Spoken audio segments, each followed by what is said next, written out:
मो हाथ उपरे हाथ रखी करी सत कह जगन्नाथ।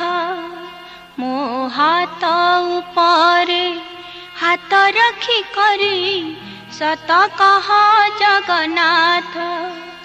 तुमर कहीं के 60 पौटी मु पाउनी मुठे भात। मु पाउनी मुठे भात। मु पाउनी मुठे भात। मु पाउनी मुठे भात।